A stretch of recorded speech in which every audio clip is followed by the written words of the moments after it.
네, 강프로입니다. 자, 오늘 HLB 1% 하락 마감이 됐습니다. 오늘 장 초반에는 시장에서 전체적으로 좀 투매가 나오는 그런 듯한 움직임이 조금 나왔습니다.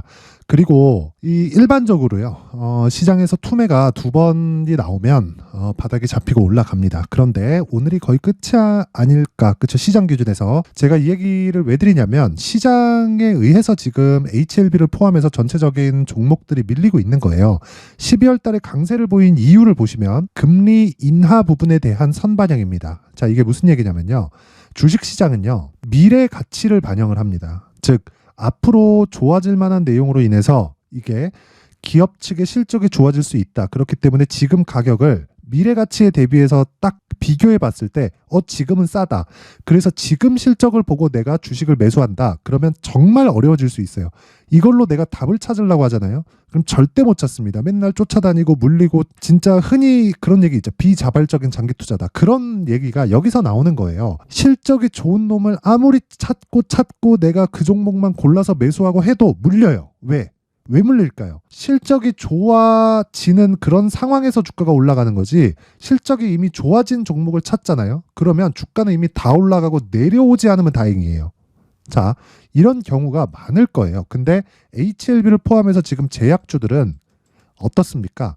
실적 대비해서 비쌉니다. 그쵸? HLB 지금 시가총액이 5조 6천억입니다. 그쵸? 어때요? 지금 실적. 자, 보세요. 적자 매년 적자예요. 그쵸? 근데 시가총액이 얼마? 5조 6천억. 고가에 따지면 얼마입니까? 6조 8천억. 그쵸?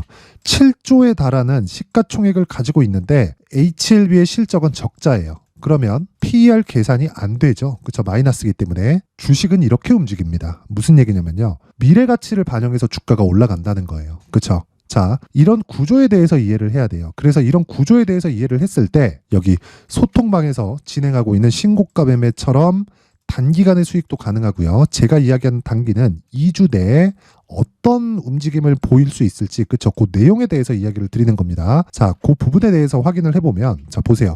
1월 16일, 그쵸? 오늘도 수익 실현에 성공을 했습니다. 소통방에서는. 자, 다시 말씀드릴게요. 왜 이런 단기간의 움직임을 제가 지속적으로 쫓고 추격하고 추적하는 이유가, 다시 말씀드리지만 주식시장의 구조 자체는요 미래 가치를 반영하기 때문이고, 미래 가치를 반영하는 과정에서 지금 주가가 미래 가치에 비해서 더 싼 거예요. 지금 주가는 실적 대비하면 더 비싸야 돼요. 비싼 주식이 더 갑니다. 그쵸? 많이 올라가서 비싼 게 아니라 기본적으로 평가를 높게 받고 있는 주식들이 있어요. 예를 들어서 에코프로 같은 경우에도 마찬가지입니다. 자, 보세요. 에코프로 같은 경우에도 실적은 에코프로 BM 기준에서 한 3천억대 정도 나오는데 시가총액은 30조씩 이래요. 그럼 PER 기준에서 한 100배 나오죠. 그러면 당연히 비싸죠. 그쵸? 비싼 주식이에요. 근데 23년도에 어떻게 됐나요? 상승을 시작해서 10배씩 이렇게 올랐죠. 에코프로는 15배 올랐어요. 15배. 그쵸? 에코프로 비하면 6배에서 7배 정도 시세가 나왔고요. 이런 구조에 대해서 이해를 하자. 그랬을 때 1월 16일, 그쵸? 시장가 매수 롯데정보통신 8시 54분 어떻습니까? 자, 보세요. 오늘도 시장이 급락하는 와중에, 그쵸? 등락은 있었지만 6% 상승 마감이 됐고요. 장중 고가는 12.5%입니다. 저는 애초에 고가를 잡을 생각이 아예 없어요. 그런데 저가를 잡을 생각도 없습니다. 근데 어떻게 수익이 발생하나요? 주가는요, 몸통을 먹었을 때, 그쵸? 나만의 수익 모델이 생기는 겁니다. 누구도 주식이 어디까지 빠질지, 어디까지 올라갈지는 모릅니다. 하지만 추세를 유지하는 과정에서는 계속해서 성장하는 기업 기준이에요. 성장하는 기업들은, 즉 지금 성장하는 게 아니라 앞으로 성장할 수 있는 기업, 그쵸? 이걸 기준해서는 주가가 계속해서 고가를 높여가고 저가를 높여갑니다. 이런 구조에 대해서 이해를 했을 때, 그쵸? 이런 매매를 할 수 있다. 오늘 하루에 수익이 몇 프로인가요? 그쵸? 한 5% 정도 된다. 근데 제가 이미 신고가를 1월 10일 날, 그쵸? 요날입니다. 요날 달성을 했는데 요날부터 제가 공략을 했을까요? 아니에요. 요날 원래는 해야 되는데 이날 제가 다른 신고가 종목을 한다고 못했고, 요날, 그쵸? 1월 12일 날 제가 공략을 시작을 한 날입니다. 39,500원. 왜? 시가에, 신고가 종목은 그냥 시가에 그냥 때려 사는 겁니다. 그쵸? 오늘 같은 경우에도 동일하게 나갔죠. 자, 그래서 1월 12일 날 움직임을 한번 보면요. 자, 보세요. 1월 12일 롯데정보통신 8시 49분 어때요? 시가에 때려 사라. 그 가격이 39,500원. 지금 얼마예요? 43,650원. 한 10% 정도의 수익 구간. 이틀 걸렸죠. 그쵸? 긴 말 드리지 않겠습니다. 신고가에 대해서 이해를 해야지만 그쵸? 이런 매매를 할 수 있고 모든 종목이 막 하루에 막 10%씩 상한가 가고 막 이런 난리를 치는 건 아니에요. 하지만 주도주가 되는 모든 종목들은 무조건 신고가를 거쳐서 진행됩니다. 자, 그래서 제가 그쵸? 신고가에 대해서 내가 잘 이해를 하지 못하겠다 하시는 분들은요. 이번에 제가 1월 달에 그쵸? 이벤트를 합니다. 그 이벤트에 참가를 하세요. 무료로 진행을 합니다. 근데 저는 여기 소통방을 무료로 진행하는 이유가 채널 성장이 목적입니다. 그쵸? 그래서 구독과 좋아요 꼭 좀 부탁드리고요. 상단에 있는 전화번호로 참여라고 문자를 보내주시면 제가 소통방 입장 링크를 순차적으로 그 번호로요. 제가 공유를 해드리도록 하겠습니다. 자, 그리고 신년 이벤트 하나 더 나가겠습니다. 자, 제가 지금까지 이야기를 드린 HLB를 포함해서 그쵸 여러 가지 종목들을 이야기를 했는데 모두 다 신고가에 대해서 이야기를 드렸습니다. 자, 그렇기 때문에 연초 이벤트로 제가 이런 종목들 롯데정보통신, 흥하해운 1월 12일 날 상한가 같습니다. 이런 종목들을 지속적으로 내가 잡아갈 수 있는 신고가 검색기 그리고 여기서 나온 종목들을 어떻게 매매를 할지 여기 수익 모델에 대한 내용까지 함께 준비를 해놨는데 이것도 채널 성장의 목적입니다. 그래서 구독과 좋아요 꼭 좀 부탁드리고요. 상단에 있는 전화번호로 참여라고 문자를 보내주시면 제가 신고가 검색기 그리고 수익 모델 그리고 소통방 입장 링크까지 함께 공유를 해드리도록 하겠습니다. 자, 다시 HLB로 돌아와서 보면요. 제가 신고가에 대해서 이야기를 하다가 여러 가지 이야기를 드리면서 다른 종목에 대해서 이야기를 드렸는데 그것보다 더 중요한 게 지금 HLB겠죠. 자, 보세요. HLB는 지금 미래가치를 반영해서 5조 6천억의 시가총액, 즉 가격대를 인정받고 있는 겁니다. 그럼 우리가 여기서 이해를 하고 봐야 될 게 뭐냐? 미래가치를 반영하고 있다는 거고 미래가치를 반영하는 과정에서 가격을 높여야 되기 때문에 수급이 필요하죠. 수급 한번 볼게요. 왜 외국인이 그쵸 올라가면 올라갈수록 쓸어 담을까요? 이 구간에서 매도가 나왔다고요? 자, 보세요. 왜 4만 원을 넘어가는 그 시점에서 외국인이 500억, 270억, 120억, 150억, 180억, 200억, 140억, 170억 이런 식으로 올려가면서 쓸어 담을까요? 그쵸? 3만 원대에서 5만 원대까지 그쵸? 그냥 거의 한 50% 60% 정도의 물량을 그냥 쓸어 담았어요. 왜 이런 상황을 만들까요? 자, 간단하게 이해를 하시면 됩니다. 이 구간에서 매집을 못해요. 주식은 올려가면서 매집을 해야 돼요. 이건 어쩔 수가 없습니다. 자, 여기 거래를 보면 HLB의 규모가 크기 때문에 뭐 400억씩, 500억씩 이런 식으로 거래가 지속적으로 터지잖아요. 근데 예전과는 다르게 세력들이 어디에서 뭐 명동에서 뭐 들어왔다 이런 세력들이 아니에요. 모두 다 펀드 자금들입니다. 그렇다 보니까 이렇게 들어가서 내가 어느 정도의 로스컷을 할 수 있는 그런 구간을 내가 마련은 해놔야 됩니다. 그렇죠? 근데 어떻게 밀릴지 시장이 빠질지 어떤 상황이 올지 알아요? 몰라요. 그렇죠? 개별 종목에 대한 부분은 시장에 대한 부분을 토대로 내가 올라가는 상황을 만들어 놓고 이 구간에서 매집을 지속적으로 하는 건데 이런 상황에서 그쵸? 이렇게 하락할 때 이평선을 기준해서 제가 간단하게 소개를 시켜드릴게요. 이해를 시켜드리면 자 22평까지는 이격도가 발생했을 때 조정받는 일반적인 상황입니다. 근데 22평을 반등 없이 이탈을 한다는 건 그쵸? 어떤 상황이 나온다는 거예요. 시장이 찍어 누른 거예요. 근데 지금 시장도 오늘 투매로 인해서 거의 뭐 완만한 조정 구간으로 이제 들어갈 구간까지 왔다. 그쵸? 그래서 지금 HLB를 여기서 막 더 빠질 거다 이렇게 기다리는 게 아니라 반등을 확인하고 매수를 해야 되는 겁니다. 그쵸? 반등을 확인하고 매수했을 때 내가 최저점은 잡지 못해도 반등하는 가격대에서 내가 정확하게 반등 시점을 공략할 수 있다면 다시 말씀드리지만 주식시장에서 나만의 수익 모델이 완성이 되고 그 나만의 수익 모델이 완성되는 즉 신고가 종목을 매매했을 때 그쵸? 지금 말씀드리는 나만의 수익 모델이 완성이 되는 겁니다. 자, 길게 이야기 드리지 않겠습니다. 어떤 종목이든 주도주가 되는 종목은요 무조건 신고가를 거쳐갑니다. 그렇기 때문에 내가 하는 아까 전에 제가 소통방에서 이야기 드렸죠. 그쵸? 소통방에서 이야기 드렸다시피 이런 하루에 막 10%씩 올라가고 이런 종목들이 매일 나오는 것은 아니지만 신고가 종목 안에서 매매를 하다 보면 이런 종목이 잡히게 되고요. 그리고 시장의 주도주가 되는 그쵸? 그런 종목들은 모두 다 신고가를 거쳐서 주도주로 발전을 합니다. 그러면 우리가 신고가 즉 주도주를 하기 위해서는 신고가를 해야 되는 게 이미 검증이 된 내용이에요. 그쵸? 이미 공식으로도 잡혀 있는 겁니다. 근데 이런 구간에 실적을 대입하고 이렇게 하잖아요. 그래서 매매하기가 어려운 겁니다. 그리고 올라가면 올라갈수록 급등락하는 폭도 커지고 그리고 시세가 빨라지기 때문에 매매하기가 상당히 어려워요. 그래서 기본적인 가격에 대해서 내가 이해를 하고 있자. 그리고 그 가격을 토대로 내가 보유 전략을 꾸준하게 만들어 가자. 그 보유 전략은 2주 안에 내가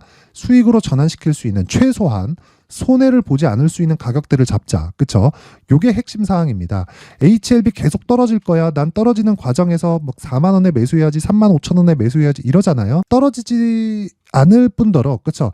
떨어질 수 있는 가능성도 굉장히 희박하지만 혹시라도 거기까지 떨어지잖아요. 그러면 시세 끝납니다. 끝나요. 그래서 거기서 내가 떨어졌을 때 사야지 하면 그냥 물려서 그냥 이 비자발적인 장기 투자 구간으로 가는 거예요. 그래서 올라가는 과정에서 사고 내려오는 과정에서 매도했을 때 수익이 발생해야 된다. 그렇죠?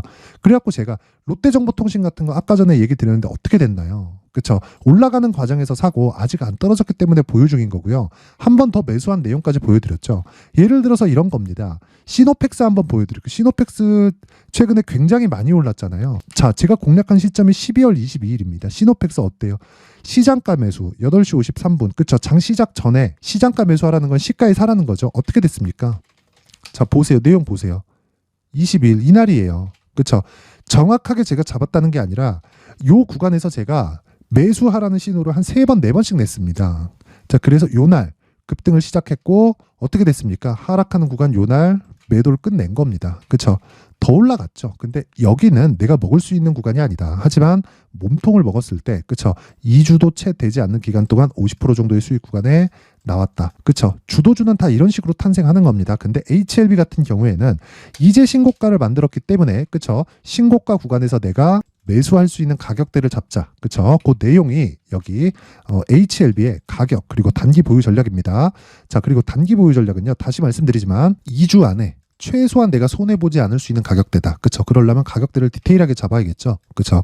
그래서 분량이 여기 20페이지에 달할 정도로 많습니다. 그쵸? 자, 요것도 제가 길게 말씀드리지 않을게요. 채널 성장이 목적입니다. 그래서 구독과 좋아요 꼭 좀 부탁드리고요. 상단에 있는 전화번호로 숫자 3이라고 문자를 보내주시면 제가 신고가 종목인 HLB의 가격 그리고 단기 보유 전략을 공유해 드리도록 하겠습니다. 자, 항상 긴 영상 봐주셔서 감사드립니다. 정말. 그런데 신고가에 대해서 반드시 이해를 하세요. 그쵸? 자, 그래서 제가 12월 달부터 진행하고 있는 신고가 종목이 있습니다. 자, 그래서 그 종목을 어떤 식으로 진행해서 그 주도주까지 올라갈 수 있는지, 그리고 어떤 가격에, 그리고 이슈에 대한 부분을 어떻게 파악하고 있는지 그 내용에 대해서 제가 상세하게 준비를 해놨으니까 제약주가 움직이는 그 내용처럼 반드시 신고가 종목에 대한 내용도 반드시 이해를 하셔서 진짜 모든 분들이 성공 투자하셨으면 좋겠습니다. 자, 제가 항상 신고가 종목에 대해서 강조를 드립니다. 자, 신고가 종목에 대해서 강조를 드리는 건 크게 시세가 발생하는 대시세 종목은 모두 신고가 구간을 거쳐서 발생하기 때문에 그렇습니다. 시장은요, 좋을 때도 있고 나쁠 때도 있어요. 그런데 대시세 종목은요, 시장이 좋든 나쁘든 그 숫자의 차이가 있을 뿐이고요. 매년 발생을 합니다. 올해 같은 경우에도 마찬가지예요. 23년이죠. 1월부터 로봇, AI, 시세를 크게 발생을 시켰는데 이미 22년도 중반 후반에 신고가를 달성을 하고 매물 소화 과정을 거친 이후에 시세가 발생을 했습니다. 2월 달부터 2차 전지의 강세가 있었죠. 그런데 22년도에 이미 에코프로 같은 경우에는 신고가를 달성한 이후가 됐고요. 대장주가 강한 움직임을 보이다 보니까 그리고 나서 에코프로 PM 그리고 관련된 종목들이 강하게 시세를 내는 시작점이 만들어졌습니다. 3월부터는 그렇죠. 삼성전자와 하이닉스의 강한 움직임이 발생하기 시작했고요. 그러면서 한미반도체가 신고가를 달성을 했고 매물 소화 과정을 대략 한 2달 정도 거친 이후에 추가적으로 시세를 발생을 시켰습니다. 자, 어떤 종목이든 신고가를 거치면서 대시세 구간으로 들어간다는 거고 이런 대시세 종목에는 신고가라는 내용을 이해했을 때 이런 상황을 만들 수가 있는데 자, 보세요. 22년 11월 21일 날 정확하게 레인보우 로보틱스를 시작을 했고요. 이때 당시에 레인보우 로보틱스의 가격은 33,800원이었습니다. 실제 3달이 채 되지 않는 보유기간을 가진 이후, 그쵸? 한 100% 정도의 수익 실현을 할 수가 있었고요. 그 이후에 추가적인 상승이 나왔지만 내가 매수를 잘 했기 때문에 보유기간을 최소한으로 줄여서 가더라도 충분한 수익이 발생을 했다는 겁니다.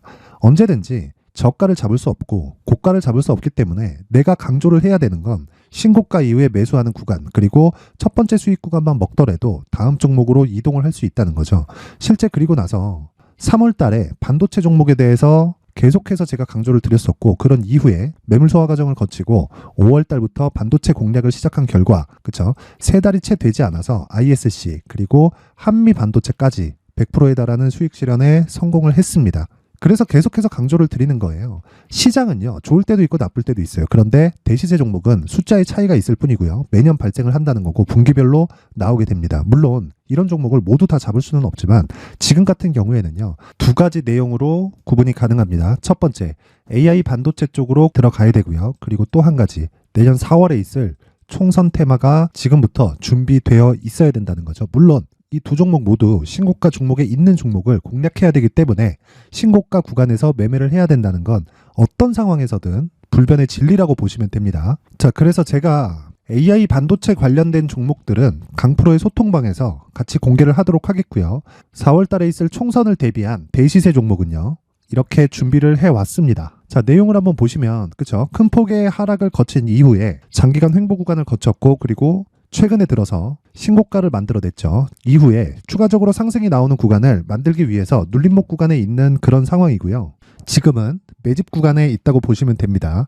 자, 장기간 매집이 중요한가, 단기간 매집이 중요한가, 이런 부분에 대해서는 모두 무시하셔도 되고, 무엇보다 신고가를 갔다는 것 자체, 그리고 변하지 않는 총선 스케줄을 본다면요, 지금부터 내용을 준비를 하셔야 되고 매집 구간으로 계속해서 삼고 있어야 됩니다. 자, 지금부터 물량을 잘 모아 가시면 정말 크게 수익은 낼 수 있는 매매를 할 수 있다라고 이야기를 드릴 수 있기 때문에 이 종목이 어떤 종목인지 잘 받아가서 결과적으로 큰 수익을 볼 수 있는 이런 매매를 해보고 싶어 하시는 분들이 계시면요, 구독과 좋아요 부탁드리고요. 그리고 상단에 제 전화번호 확인해서 대시세라고 문자 보내주시면 되고요. 대시세라고 문자 보내주시는 분들에 한해서만 제가 어렵게 찾아놓은 이 종목을 모든 분들에게 다 공유를 해드리도록 하겠습니다. 내년 총선은 바뀌지 않은 스케줄이기 때문에 이 종목 꼭 받아가서 모든 분들이 큰 수익 내셨으면 좋겠습니다.